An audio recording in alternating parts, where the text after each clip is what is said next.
Hey, what's up guys? Today, I'll show you a drama comedy film, The Bothersome Man. Spoiler ahead, watch out and take care. The movie begins with a man and woman tongue wrestling in a train station. Their kiss is supposed to be intimate and romantic, but it's a very sloppy and noisy kiss, without hormone let go. What's even worse is that there's no emotion at all on the couple's faces. They open their smelly mouths further and continue their strange tongue massage. Across the subway platform, a man named Andreas is watching the tongue wrestling couple. He can't keep his eyes off of them because he finds them unsettling. The squelching sounds of the couple haunt him.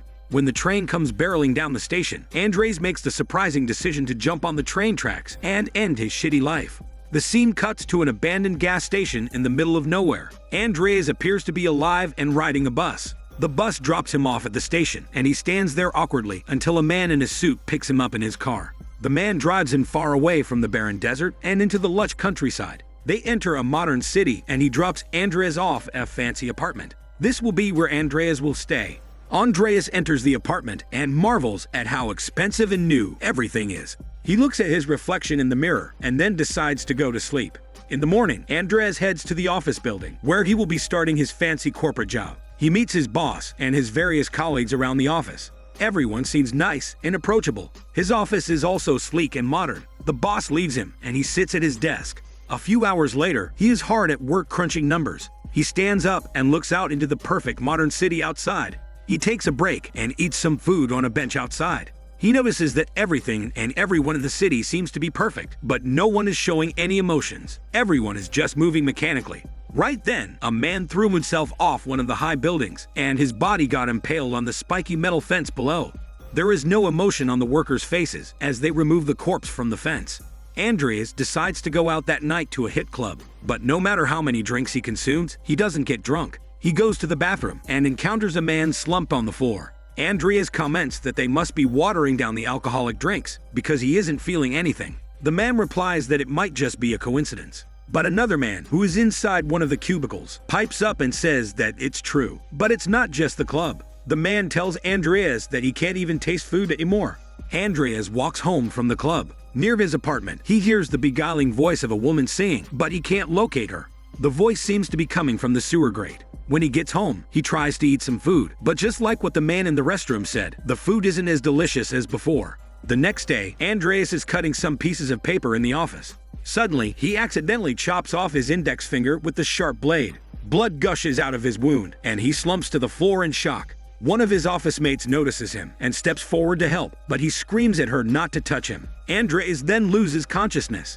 The next thing he knows, he wakes up in a car. His hand is bandaged, and presumably he was treated at a hospital while he was unconscious. The vehicle dropped him off at his apartment. He unwraps the bloody bandage to wash his wound, but to his surprise, his finger is back to normal. Andreas is now starting to think that there's something wrong with the new city he is in, so he decides to go back to the abandoned gas station and wait for the man in the car again. He tries to follow him, but the car and its tracks disappear. The next morning, Andreas' boss is waiting for him in his office. He tells Andreas that he can take as many breaks as he needs, and he can also request new equipment.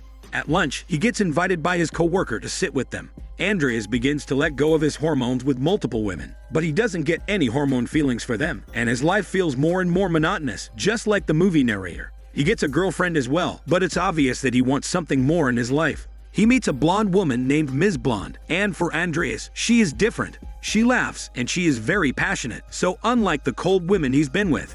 Andreas asks her out on a hormone date, and she agrees, despite Andreas having a girlfriend. They go out to see a Daniel CC movie, and afterward, he takes her home for hormone let go. The two of them tongue wrestle passionately, and Andreas is besotted with her. For the first time, it seems that he has found happiness in the strange city. But there is still the matter of his girlfriend. One day, Andreas coldly tells her that he has fallen in love with someone else, and he's leaving her. The girlfriend doesn't really care and just continues to sip coffee while watching something on Daniel CC movie channel. She responds that it's alright with her, but he should stay until Saturday because they have guests coming over that night. Sure enough, Andreas grants his request and pretends that they're fine in front of their guests when the night comes. Afterward, Andreas wastes no time trying to woo Miss Blonde. He goes to her apartment with a bouquet of flowers. He then leads her to the restaurant he rented just for the two of them. He wants them to be together, but Ms. Blonde is not really happy that he broke up with his girlfriend. In fact, she was content with the relationship they had before, but doesn't really want anything serious. She has been sleeping with other men while having an affair with Andreas. He still deeply loves her, so he asks her to move in with him as long as she drops her other boy toys. She nonchalantly agrees, saying that those hormone-rich men don't really mean anything to her.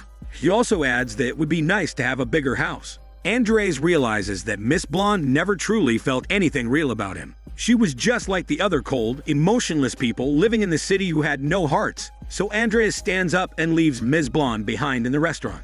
He wanders through the city and enters a subway station. It is the same station and the same scene from the beginning of the film. Andreas steps into the platform and sees the couple sharing a horrid tongue massage. Seeing them do such an act with no intimacy or warmth fills Andreas with disgust. Because he is heartbroken over Ms. Blonde's cruelty, he chooses to jump into the tracks and end his shitty life again. He collides with the train, but doesn't instantly die. He gets run over multiple times, his body torn apart, and his bones crushed and broken. The last train drags his body further down the dark tunnel, but Andreas doesn't die even then. He stands up with blood all over him as his body slowly mends. He limps out of the subway and emerges into the empty sea. A pair of cleaners find him and put him in their car. They then drop him off at his ex-girlfriend's apartment. When she sees him, she doesn't make any comment about his bloody appearance. She merely invites him to do go-kart on the weekend, as if they never broke up. Since Andreas doesn't really have anything better to do, he just agrees and submits to the meaningless and materialistic life he's living. He continues to live with the girlfriend he doesn't love and goes out to clubs where he feels nothing. The only thing that interests him is the music he hears from the same sewer grate in the street. He notices that the building above the sewer grate has an open gate. He ventures inside and discovers an underground room with warm light coming from 100 light bulbs strung on the ceiling. Andreas meets a cleaner there who tells him about the hole in the wall where the strange music and sounds have been coming from. The hole is just small, and Andreas can't really see what's behind the hole. There are also items in the room like a painting and several lamps that are implied to have been taken from the world behind the hole. The cleaner begs him not to say anything because it's forbidden to know about the hole. The two men are captivated by the magnificent sounds coming from the hole. Andreas becomes obsessed with the hole. The mystery of it plagues his every waking moment. At his job, it is all he can think about. He can't even work anymore and just sits in front of the computer. His boss comes in and checks in on him. Andreas tells him that he misses seeing children. Children represent warmth, creativity, and enthusiasm that all seem to be missing in the strange city. He asks his boss if he still remembers what a baby looks like, but the boss is already out of his office. Andreas decides that he has to know what's beyond the hole because there has to be something more than the meaningless life he's living now. So he calls his girlfriend and tells her he'll be home late and not to wait up for him. He gathers several tools like hammers and pickaxes and goes to the underground room late at night. He begins breaking down the wall. He chips at the stone all night, using the hammer, the pickaxe, and even a drill. The cleaner hears the whir of the drill and discovers that the obsessed Andreas has created a hole wide enough for a person to squeeze through. He stares at the hole in wonder as the most enticing smell of food wafts through it. At that point, Andreas has only drilled several meters into the wall and has not yet reached the end. But already, they are so close to the warm world. The two of them grab a canister of coffee and drink it while inside the tunnel that Andreas drilled. The smell and the sounds coming from beyond the hole are just so alluring, and they just sit there together in silence. The next morning, Andreas learns that someone has already replaced him in the office.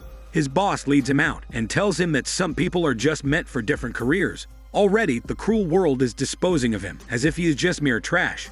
Andreas and the cleaner focus on extending the tunnel. They come to another wall and a tiny hole that peeks out into the other world. Andreas presses his eye to the small hole and sees that there is a tiny cottage behind the wall. The hole is only large enough for Andreas to squeeze his arm out and grab a delicious cake sitting on a plate in the kitchen. He immediately feasts on the cake and savors the only real and delicious food he has eaten for a long time. But other cleaners arrive and arrest Andreas for illegally drilling the hole.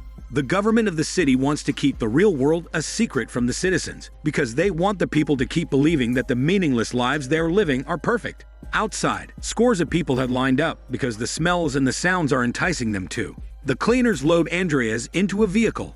They take him to several of the city officials. The female leader taps at the car window to talk to Andreas. She tells him that the people who live in their city are satisfied because their every need is met and they have nothing more they would want. She asks him to change his mind and be a good citizen. But Andres says nothing and just stares into space. There is no changing his mind because he has tasted the real world and he knows the strange city he's living in is nothing compared to the warmth and love that he saw on the other side. Andrea's fate is sealed. He gets taken out of the city and back into the countryside he saw when he first came. Then the scenery changes to an abandoned desert and they eventually arrive at the abandoned gas station from earlier. They grab Andreas and forcefully load him into the bus compartment. After a dark and bumpy ride, Andreas senses that the bus has stopped. The movie ends with Andreas stepping out of the compartment and discovering that he's in a frozen wasteland. This is his sentence for violating the rules of the strange city. He now has to spend his life alone in an unforgiving place, possibly forever. This is Daniel CC Movie Channel. Stay safe and enjoy your day.